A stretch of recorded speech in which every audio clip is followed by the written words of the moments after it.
Hey everyone, it's Rannie Au GoGo, and this is my course on magic and spiritual transformation. Today we're going to be getting into creating an altar space and making it your own. We're going to be getting into the four elements, earth, air, fire, and water, and how you can incorporate them into your sacred space.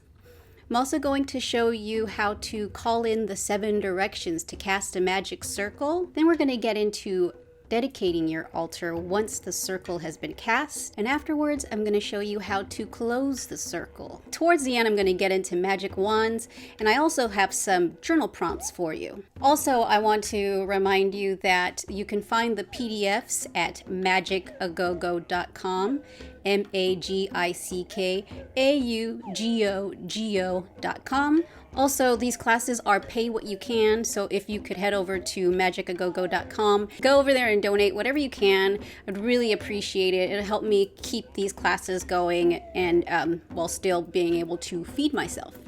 So what is an altar? An altar is basically a space that can help you connect to specific energy streams. And these energy streams are set by your intentions. Remember intentions? So basically there are all types of altars. You can make an altar for anything. There are healing altars, altars for manifesting money, altars specifically for magic or peace or fucking David Bowie. There are altars for creativity, and also we'll get into this later, but you can also make an altar for your ancestors to connect with your ancestors. I'm really excited about that, but we'll get into that next chapter. So where would one place an altar, you ask? Or did you ask?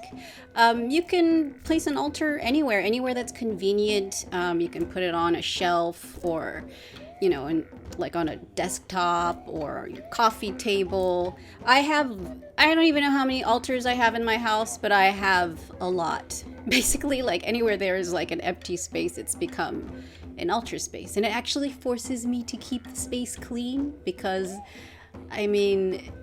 unless you're trying to honor the gods of garbage, you want to keep your altar space pretty tidy. Dust it often and just keep it nice and clean. You want to be able to look at this place and connect with this space and feel centered and connected to the energies that you want to generate. You can even create little travel altars. I have my own little travel altar, and it basically just fits in a little cigar box. And it just has the 4 basic elements. So now I'm going to get into the 4 elements and how you can incorporate them into your altar space. First, we're going to start with the element of air, which is the direction east. When I think about the element of air, it's related to intellect, new beginnings. I think of animals like hawk or eagle, where you can look at something from a very high up perspective.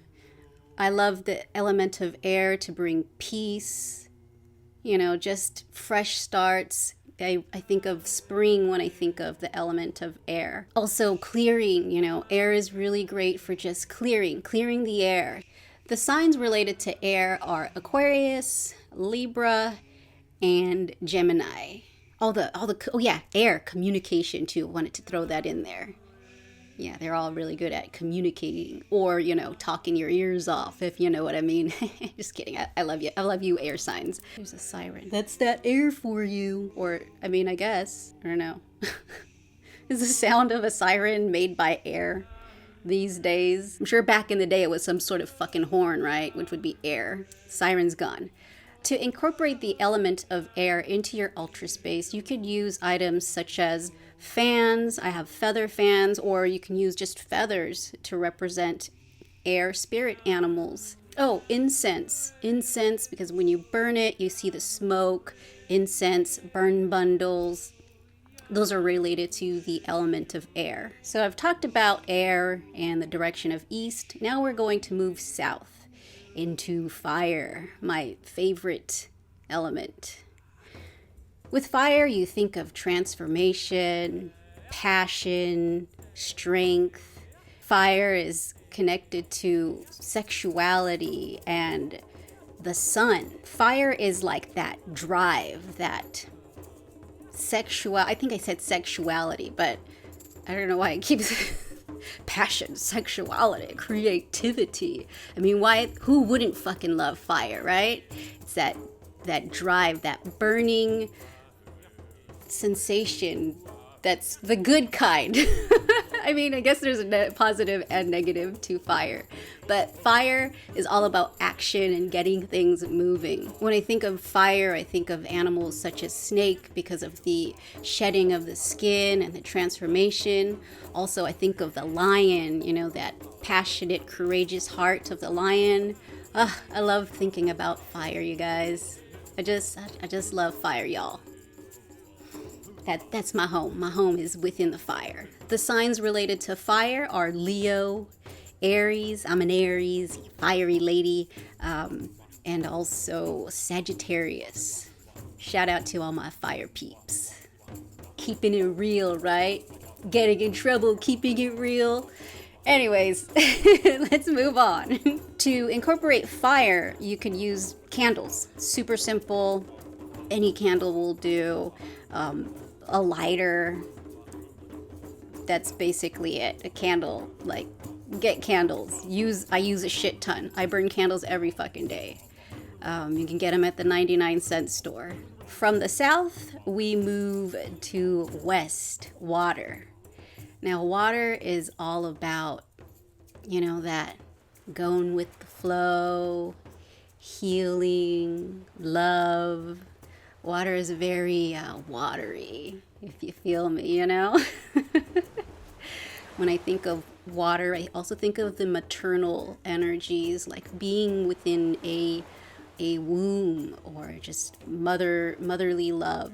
Water is all about emotions and actually looking deep within, introspection.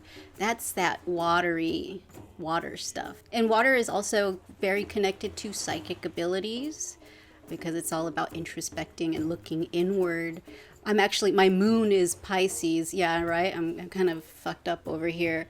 Just angry crybaby. I'm just kidding. I hardly ever cry. Or I don't know. Do I cry a lot? Also, when I think about water, I think about abundance and release. So just like welcoming things in like the ocean and then releasing, like how the waves just float away. Water is very relaxing, unless it gets too watery and you're like crying your eyes out. But yeah, that's good too. Crying is a great way of release. Yeah, so water, healing, all that good stuff. A great way to incorporate water into your altar space is seashells. I use seashells to hold my burn bundles or incense. Another great way to incorporate water is to have a vase of water with flowers in it. The water, just water is water. Sometimes on some small altar spaces, I'll just have like a little shot glass with water and spritz a little perfume in it, and it makes like the space smell good. And I usually offer it as like a nice little offering to spirits. Other watery items, you could have sand from the beach. That would be earth and water. You can have river rocks, you know. Be creative. You could have pictures of watery things. Mermaids are related to the water. When I think of water, I think of sea creatures like dolphins, whales, merfolk. You know, I believe in merfolk, kind of. I mean, I've seen one in a vision. I believe in the symbology of merfolk. Whatever. Signs related to water are Pisces, blah blahs, and blah blahs. The signs related to water are Pisces, Cancer, and Scorpio. And now we are moving up to the north, which is Earth. Gotta love that Earth energy. You know, back in the day, I never really got too excited about Earth. I don't really have much Earth in my chart. But now I truly realize the value of Earth. I mean, we fucking live on this planet. If you don't connect to Earth, then your battery is going to run dry. Like, Earth is all about stability It's about connecting with your ancestors and those who have walked before us, ascended masters. When you think about the earth energies, that's like that ancient wisdom, that grandfather energy. I think of tall trees with deep roots, you know, just the nourishing soil that brings food to us. You know, we wouldn't have any fucking food if there was no soil. I mean, there would be nothing. There would be nothing if there was no earth. So gotta love earth, gotta respect earth and honor the earth, that grounding, nourishing, and strengthening energy of earth. Standing tall like a T. Standing tall like a tree. So the easiest way to incorporate the element of earth is crystals. I mean, you can get crystals or rocks from basically anywhere. I have this obsidian sphere, which is like really great earth energy, super grounding, super protective. Anything that you can think of that's like the best qualities of earth is in that obsidian sphere. It's also great for divination as well, but I mainly use it for grounding and protection. You can have any sort of crystal grids to amplify the intentions of whatever the fuck you want. You can make grids for healing, love, manifestation. I have this manifesting grid here with citrine as the generator. You can have magic wands made from crystals or rocks. Even if it's a tree twig, that would be considered earth. Another way to incorporate earth into an altar is to have soil. You could just have a bowl of soil on your altar like a weirdo, or you can have a little houseplant on your altar. But actually it's not really that weird to have a bowl of soil on your altar if you really like aren't able to go outside, if the winters are harsh or whatever, like, or if you live in an apartment. If you had a bowl of soil on your altar, you can touch it every now and then and feel grounded. That's like really an actual thing, so it's not weird. I mean, it's kind of weird, but you know, what fucking witch isn't weird, really? I can say that because I kind of am one. I mean, even though I don't necessarily go by the term witch, it's whatever. I'm rambling. Oh, I also have this magical staff that I made from my first weed plant, which actually has the roots still pretty much intact. I think it's pretty cool. I use that for grounding energies for my healing work. I also mentioned sand. Sand is from the beach. It can represent water, the ocean, and earth. Salt can also be placed on your altar. It's very protective and it's from the earth. Use your imagination, you know, anything can really represent earth. It could be a plastic mountain toy. I don't know, do they make plastic mountain toys? Whatever. Those are some ways to incorporate the element of earth, the direction of the north, onto your altar. The signs related to earth are Capricorn, Taurus, and Virgo. So those are just some ideas on how you can incorporate the 4 elements into your altar. Some other things that you might want to include in your altar are statues of deities that resonate with you, photos of your ancestors. You can have little knickknacks or decorations, action figures, you know, if they hold some sort of inspiration, you can definitely incorporate basically anything on your altar. So I mentioned the 4 elements: earth, air, fire, and water. And now I want to talk about the guardians of the vertical axis, the vertical gateways. I'm going to talk about this because I'm about to show you how I personally cast a circle.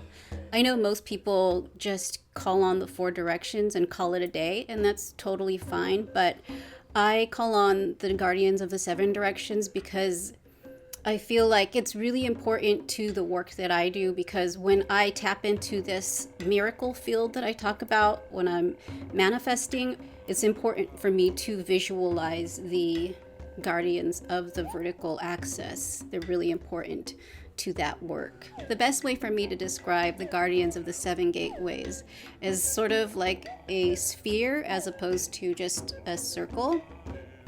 When you think of the 4 directions, they lie here.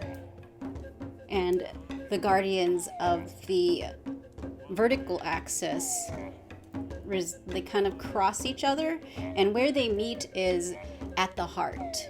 So let me explain. After I call on the guardians of the 4 directions, I call on the guardians of the upper realm. And when I think about the upper realm, I think of the heavens, the sky. I think of the astral realm and the keepers of the Akashic records. Those are the guardians that reside in that space. It's like when you call them down, you're bringing heaven to earth.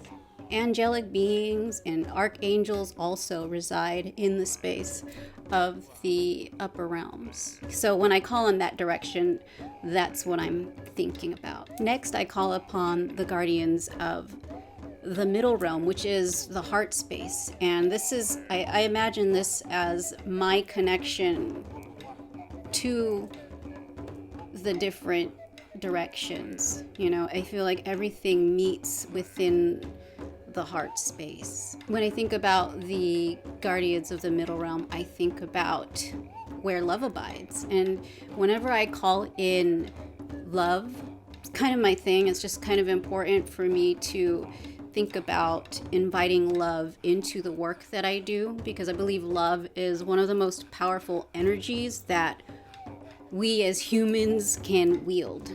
Basically, when I call on the directions of the middle realm, I'm thinking of the heart and love and my connection to all of the elements and the upper realm and the lower realm. Oh, the candle's popping. Which is funny because I'm about to talk about the guardians of the lower realm. And it's a skull candle. So then when I call upon the guardians of the lower realm, I'm thinking about actually Pachamama, the guardians of the bones deep within the earth, the guardians of the crystals of the earth. I have patron deities that reside in the upper realm and the lower realm that are really important to my work. So that is why I call on the guardians of the 7 directions. Like I said, you can just call on the guardians of the 4 directions, but as we further move along with these courses, I think it's good for you to just at least know what the 7 directions represent. Because when I think about the guardians of the lower realm, that is like major protection. Like if there's some crazy fucking banishing that I have to do, those are the guardians that I call upon. Like they get rid of that demonic shit that you don't want in your house, you know? But that's just the way I do it. I don't know how other people do it. That's the way I was taught through working with spirit.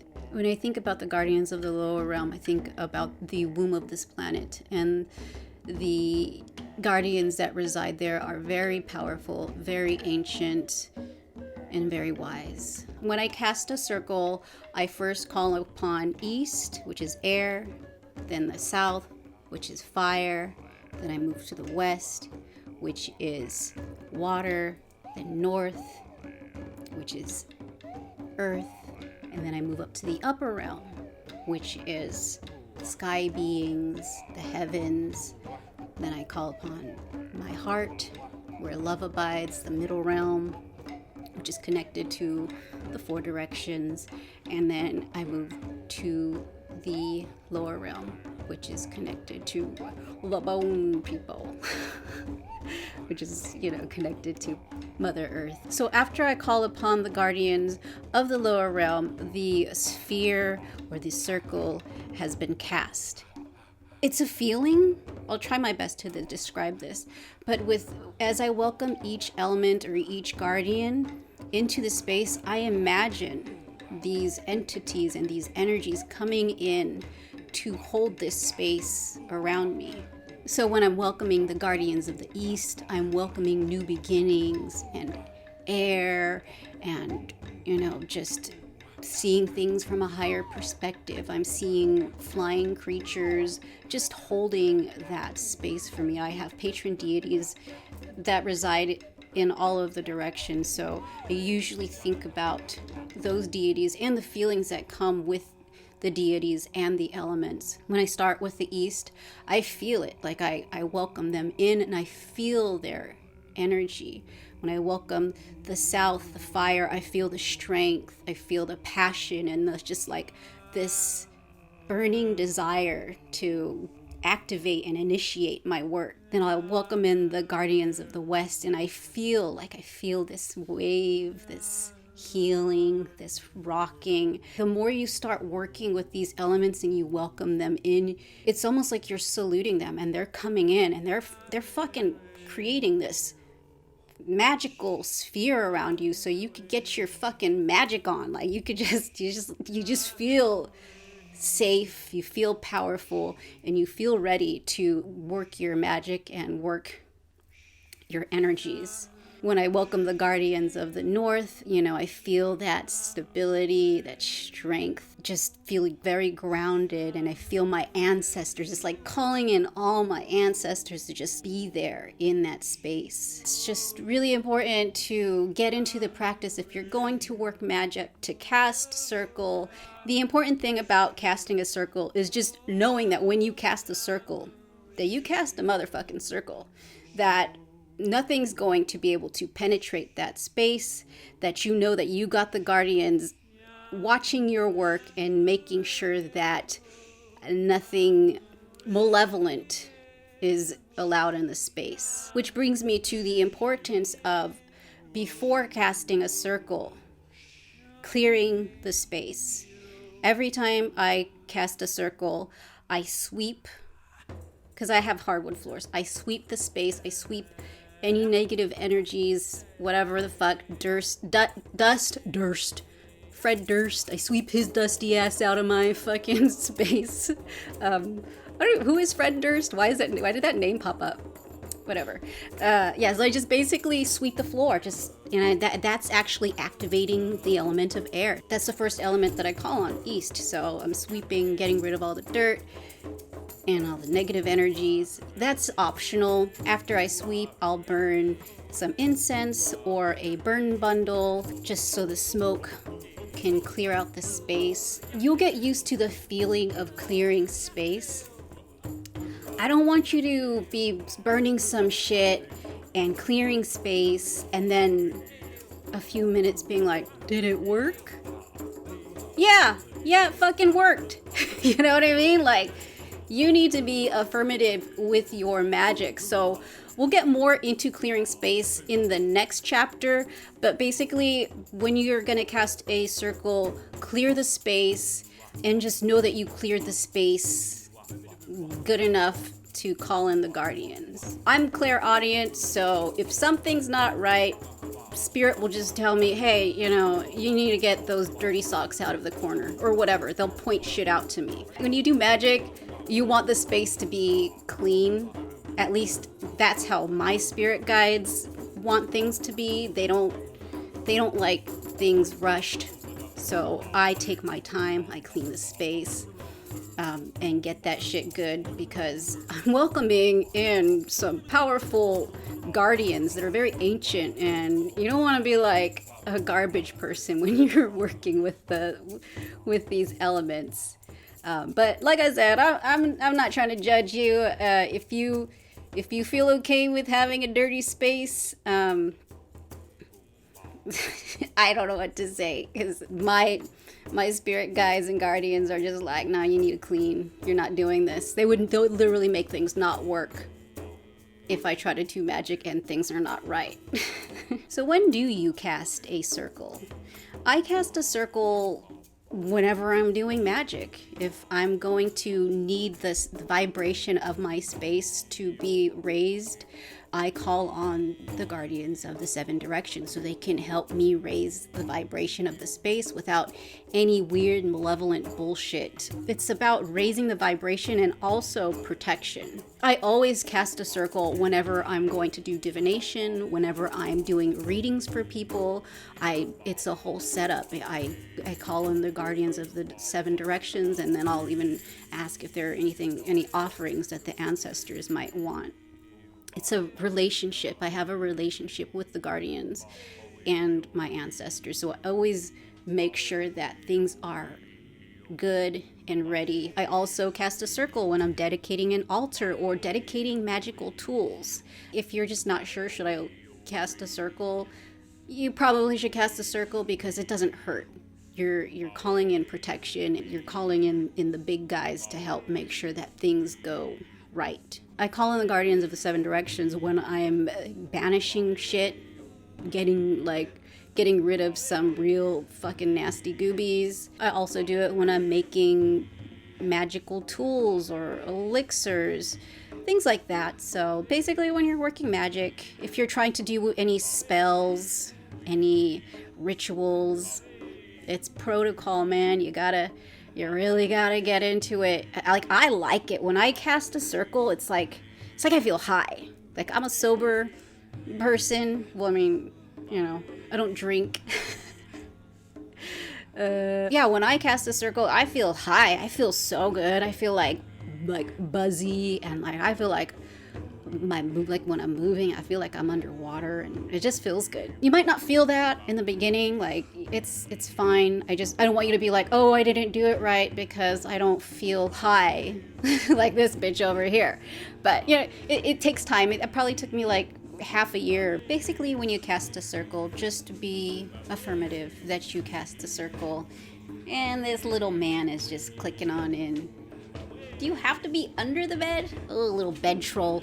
It's just a little bed troll getting under the bed. So yes, casting a circle is super important to my magical work. I don't do any magic without it, without that protection, without calling in my guardians. If you have another way to call on protection, do it. This is just the way I do it. Also, really important, after you cast a circle, it's super important that when you're done with your magical work, that you close your fucking circle and you ground yourself, like clear the space, whatever. But basically, you want to always close the circle. It's just rude if you don't. You want the guardians just hanging out while you're fucking snacking on a burrito or whatever the fuck. I don't know. Just make sure. It's good protocol to cast a circle, work your magic, close the circle by thanking the guides and guardians, and you're good. Now that we've talked about casting a circle, I'm going to show you how to cast a circle. When calling in the guardians of the seven directions, you're going to want to light at least one candle. I usually light it before I start casting the circle because I feel like it's just easier for me to get into the casting. But you can do it as you're calling in each direction. I know that when I first started casting a circle, my spirit guides had me light a candle for each direction. And I realized that they did that because when I was releasing each guardian, I would blow out. And apparently that's just a part of my practice now, whether there's a candle or not. When I'm releasing each guardian, I blow out. It's like a way of me pushing the energies out. So after you've cleared your space, you want to get a wand or your finger, and you're gonna start from the direction of east. If you don't know what direction east is, pull out your phone. I think every fucking phone has like a compass on it. You're gonna start by pointing in the east and move around clockwise all the way around, and imagine that circle being cast. And you're going to say, I am casting a sacred circle around this space. I know a lot of people, they make physical barriers or they mark barriers, they walk around. I just use my imagination. The power of your imagination is really fucking important in magic. So when I cast my circle, I imagine the boundaries. I imagine where the guardians are going to hold space. So once I do that, I call on each direction. And here, I'm pretty much just gonna call them in. Guardians of the East, air, we welcome you to this sacred circle. Yes. Welcoming that breath of fresh air, new beginnings, yes. Intellect and seeing things from a higher perspective. The calm, cooling energies of the guardians of the East, we welcome you into this space. Thank you, thank you, thank you.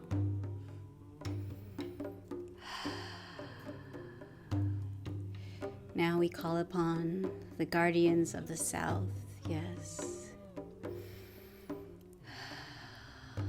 Welcoming that strength and passion, a seed of creativity, inspiration, transformation, and burning through that which does not serve us, yes. We thank you, guardians of the South Fire, for being a part of this sacred circle. Thank you, thank you.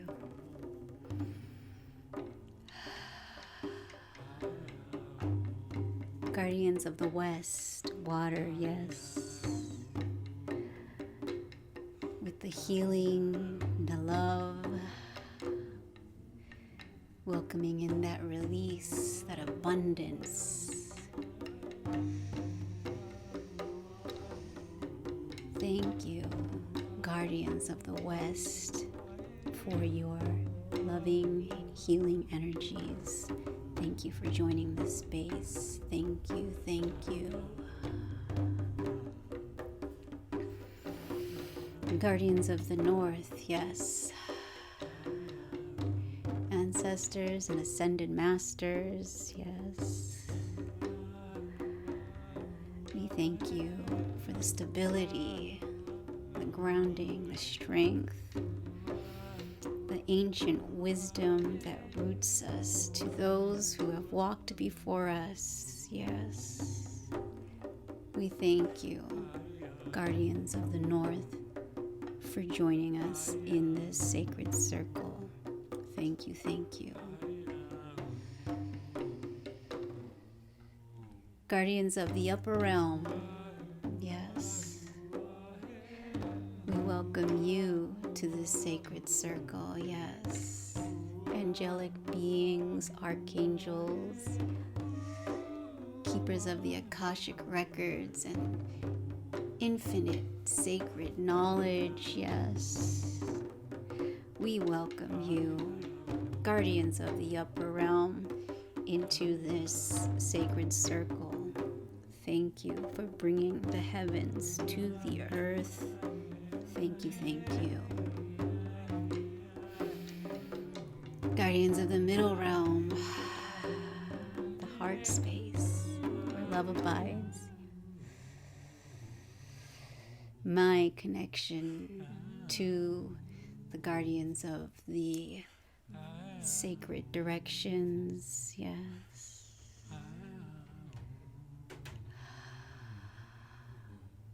We thank you for being in this sacred circle. Thank you, thank you. Guardians of the lower realm, yes. Guardians of the sacred bones, yes. Guardians of the crystals and the crystal kingdoms, yes. The ancient beings of this earth, within the womb of this earth, we welcome you, guardians of the lower realm, into this sacred circle, yes. Thank you, thank you, thank you. The circle is contained. And that's it. You got your, now you can call in your patron deities or just set your intention for whatever your magical work may be. And in this case, the intention is to dedicate the sacred altar for magical work. So to dedicate the altar, I'm just gonna burn a little bit of tobacco. It's just what Spirit asked for. Tobacco is really great for sending messages to Spirit. It's definitely not necessary, but it's something that my Spirit guides just requested for. You can burn anything. You could just light a candle or have a candle lit, and you connect with your altar space, and you basically want to acknowledge your altar as the sacred space for your intention. Take a deep breath and hold that intention into your heart. I am dedicating this sacred altar to help raise the vibration of this space for my magical work.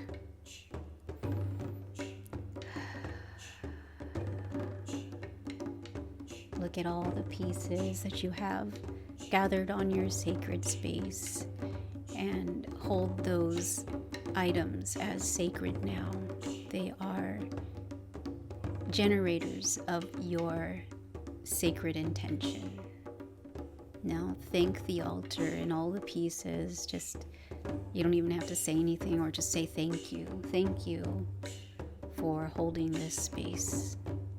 Thank you for amplifying the energies of my intention. And so it is. Ashe, ashe, ashe. We have dedicated the altar and the magical work has been done. We thank the altar for the work it's going to be doing. And that's basically it, It's a lot of it is just prep work, depending on what you're doing, what your magic is. Sometimes it might take more time to clear the space and call on the directions than it will be to do the work, depending on what you're doing now. So now it's time to release the circle, and to do that, you start backwards. You start from the guardians of the lower realm. You start from the lower realm and you thank and release each guardian. Guardians of the lower realm, yes. We thank you for being a part of this sacred circle. Thank you, thank you, thank you. You are released.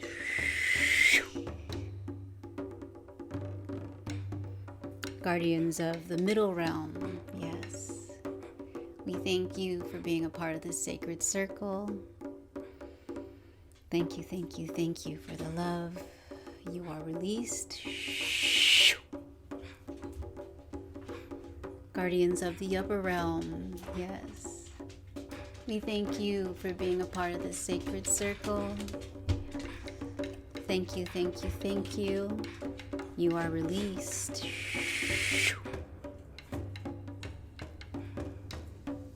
Guardians of the north, yes. Ancestors and ascended masters, we thank you for being a part of this sacred circle. Thank you, thank you, thank you. You are released.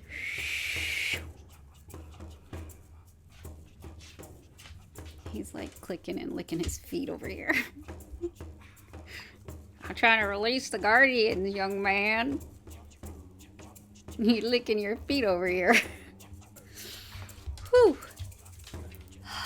Guardians of the West. Guardians of the West water, yes. We thank you for being a part of this sacred circle. Thank you, thank you, thank you.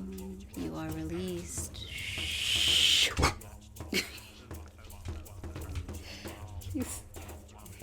This boy. Excuse you. Excuse you, you can't be here, ma'am. Sir. Ma'am, sir. I'm trying to release the guardians. I got Tupac Shakurgi up in the house. Can I just release one more guardian and then we can see what you want? Guardians of the South. Fire, yes. We thank you for being a part of this sacred circle. Yes. Thank you, thank you, thank you. You are released. and guardians of the East, air, we thank you for being a part of the sacred circle. Thank you, thank you, thank you. You are released. Start in the direction of the north, spin around counterclockwise all the way around, and say the circle is released. So another option, if you don't want to stand up to spin around, I like doing it because it kind of makes me feel good and lightheaded. I'm a weirdo. But if you have to sit down, you can just get your wand and you start in the direction of east, and you just move it around clockwise to open the circle, and to close the circle you'll start in the north and you will go counterclockwise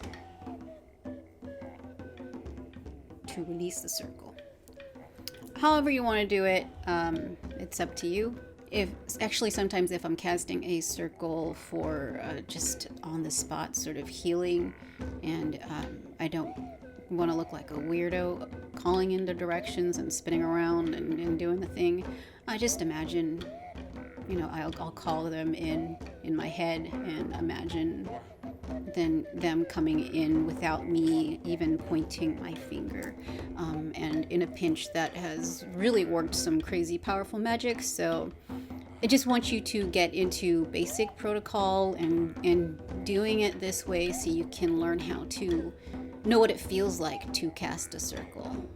Then later on you can get into like more, streamlined techniques to suit your nudes. More streamlined techniques to suit your needs, It's like I said, magic is very personal, same with spirituality. Everyone has their own ways and their own paths. I'm just laying out the basic framework.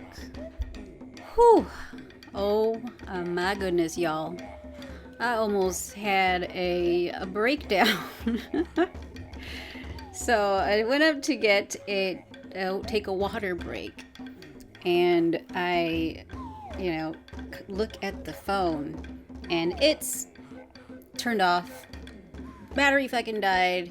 I'm like, holy fuck. Like, how long has this been not recording? Hey, buddy. Oh, goodness. Oh, Mercury Retrograde. I mean, even though, see, this is the thing. Some people tend to blame Mercury Retrograde on their communication problems and technology shit, but yeah, that was my bad. I didn't have my phone plugged in. Mercury Retrograde makes you pay the fuck attention. Shit will slow down and not work because you're not paying attention. So, a lesson learned. And I had been recording for like over an hour. So I'm like, oh my god, what the fuck? Turns out, when I got up, that is the exact moment that the camera had turned off. I just have to thank Spirit for that, because whew, I mean, I learned my lesson. I'm gonna keep my phone plugged in, but thank God I didn't have to record this fucking thing over again. I would have just destroyed my goddamn day. I'm just thankful that I don't have to re-record all of this. So anyways, back to your regularly scheduled program. I also forgot to mention, after you close the circle, it's good to clear the space. You can use incense or a burn bundle. And then after you clear the space, you gotta ground yourself. Easy ways to ground yourself is to eat something. I mean, just fucking eat something. Ground yourself, eat something. You could touch a fucking tree, put your feet in soil. But the easiest thing to do is just eat and drink some water. So I closed the circle, and now I just kind of want to touch on Magick Wands, because I feel like it's kind of important thing to talk about. I love wands. They're really, really great for amplifying energies and all that shit. Some really good stones or crystals for Magick Wands are quartz, of course, because they amplify and direct energies. And what's that white crystal called? I'm staring at it right now and I don't remember what it's called for some fucking reason. Maybe it's because I'm supposed to eat. Maybe Mercury Retrograde was trying to tell me that it was time to eat, and that's why my phone turned off. Another good crystal for wands is selenite, because it's like pure white light. So when you're opening a circle, it's really good for casting that white light. And you could have a wand that's just a twig, basically. that being said, I love my wands. I've attuned with them. I have a good relationship with them. But there have been times when I needed to cast a circle without a wand, like when I wasn't around a wand, because I don't normally carry a fucking wand in my purse. Well, sometimes I do, but not all the time. But when I did that, it was perfect, and the magic that I did without using a wand was fucking powerful. It was a fucking miracle what I had done. So in a pinch, your hand, and like you could feel it, like I could feel it in my finger right now. Like you have more power in your hand and your fingers than you even realize. So if you were to just point, use your fucking finger or your hand as a wand, I can tell you it's pretty fucking powerful. So in a pinch, you really don't need a wand. I still work with my wands. I love my rose quartz for healing. I've attuned with it. It's a great ally, but to be honest with you, you don't need one. Should I get a wand? If you want a wand, get a wand. But, you know, just know it's not necessary. Like, magic comes from within. You don't necessarily need a wand to work your magic from within. I will say though, I'm pretty sure fucking Jesus Christ carried a fucking magical staff, so that's pretty dope, you know? I have a magical staff that I've made. So yeah, if you want a wand, get one that calls to you. Better yet, make one, because you put your really good intentions into it, and your energy will be infused with it. You know, how did I attune with my wand? I meditated with it. I meditated with this wand almost every day for half a year. Every single morning meditation I did, I had my wand near my heart, and I, envisioned that it was attuning to me. That's a good way to attune with your magic wand if you were to get one. That wraps up this video of creating sacred space, creating your altar, and calling on the 7 directions to cast a circle and dedicating your altar. I just want to remind you that I actually have created PDFs with the notes of the class, so sometimes it might be more extensive than what I'm saying on the videos. Also, these classes are pay what you can, so if you can, head over to magicgogo.com to donate. I know times are tough, and I wanted to have this material available for anyone regardless of their financial status, but I gotta pay my bills too, so it'd be nice if you could hook me up with a little donation if you can. If you can't, no worries. I still love y'all.